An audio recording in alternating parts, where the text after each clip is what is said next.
Hi friends, तो आखिर हमारे पास वो किताब आ ही गई, ये बुक इनसाइड यू।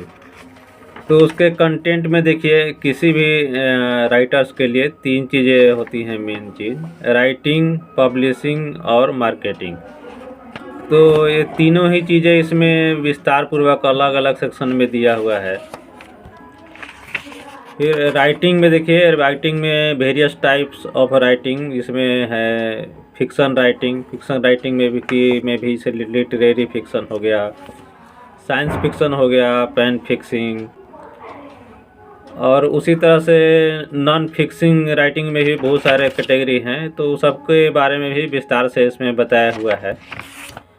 उसके बाद देखिए, रिसर्च कैसे करें। बहुत बार लिखने के लिए रिसर्च करना पड़ जाता है, तो कितना रिसर्च करना है, कहाँ से रिसर्च करना है, कैसे करना है, उसके बारे में भी बताया हुआ है। और देखिए, हर सेक्शन के अंत में कुछ ब्लैंक पेज दिए हुए हैं जिसमें नोट्स वगैरह हम बना सकते हैं।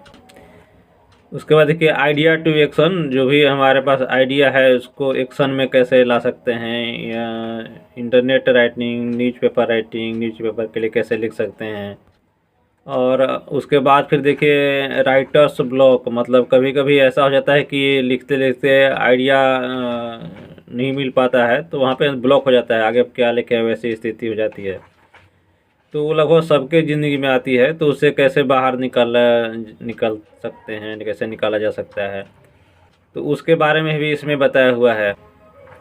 उसके बाद पब्लिशिंग के बारे में देखिए, सेल्फ पब्लिशिंग हुआ या ट्रेडिशनल पब्लिशिंग हुआ, उसमें क्या एडवांटेज है, क्या सब उसमें कैसे अप्रोच कर सकते हैं, वो सब सभी चीज़ के बारे में भी बताया हुआ है। और फिर मार्केटिंग हो गया। उसके बाद हो गया FAQ, फ्रीक्वेंटली आस्क्ड क्वेश्चन, मतलब जो कॉमन डाउट होते हैं उस सब के बारे में भी अलग से चैप्टर दिया हुआ है।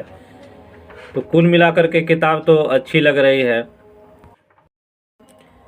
तो कुल मिलाकर के इस किताब को पढ़ने के बाद इतना तो मतलब आइडिया लग गया है कि जो हमारे पास एक कहानी है, डिफेंस की कहानी है, उसके ऊपर एक किताब लिखा जा सकता है। लेकिन अभी इसमें प्रॉब्लम क्या हो रहा है कि पब्लिशिंग का, जैसा इन्होंने भी खुद बताया अपनी किताब में कि थिंक अबाउट पब्लिशिंग, मतलब पब्लिशिंग इतना आसान नहीं है कि कहाँ से करना है, कैसे करना है। तो चलिए, अब जब शुरुआत हो गया है तो आगे कोई ना कोई रास्ता निकल ही जाएगा। और क्या रास्ता निकल पाता है पब्लिशिंग का, कहाँ से करना है, कैसे करना है, तो सब चलिए बाद में फिर देखते हैं।